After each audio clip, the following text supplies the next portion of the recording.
And this whole point, my brothers, just to make clear what we are entering into here, all of this is regarding the issue of the names and attributes of Allah subhanahu wa ta'ala.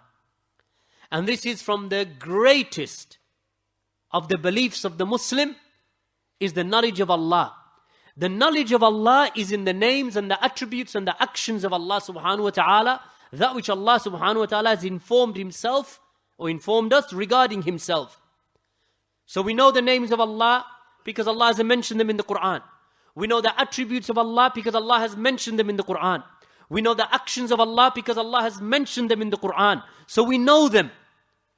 But the Mufawwida, a group from the people of misguidance, they say that when Allah describes himself, we don't know what it means. When Allah has named himself, we don't know what those names mean. When Allah mentions an action of his own self, then they say, we don't know what this means. As if they are saying that Allah speaks to us in a language that we do not understand.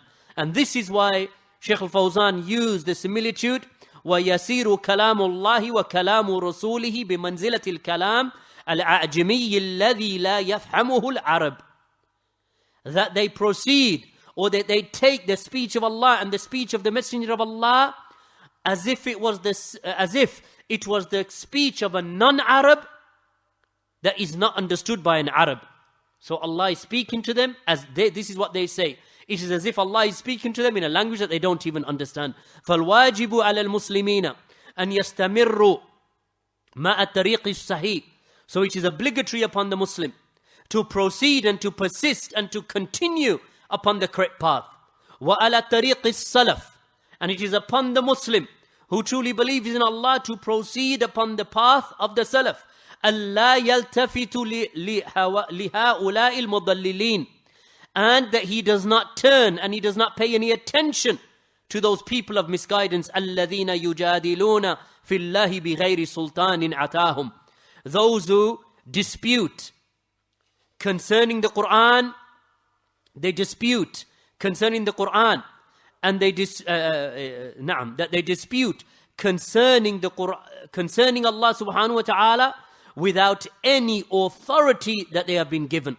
Yujadiluna fil Quran. So they argue over the Quran.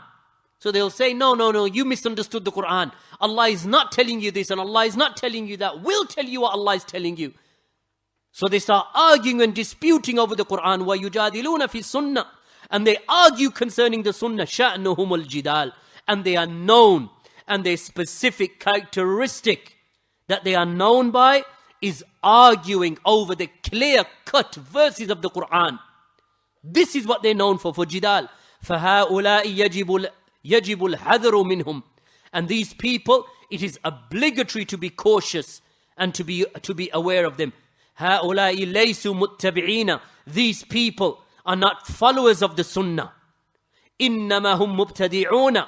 Rather they are innovators. يَتَّبِعُونَ أَهْوَاءَهُمْ. And they follow their own desires. They are not followers of the Sunnah. How dare they open up the book of Allah? That book of Allah which Allah has made clear to the believers. That book of Allah that is a guidance for anyone who reads it to help him enter into Jannah. Eternal success. They open up this book and they say, no, you don't understand. No one understands this book.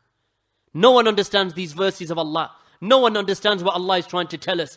These are the people of misguidance, the mubtadi'un. They are the innovators.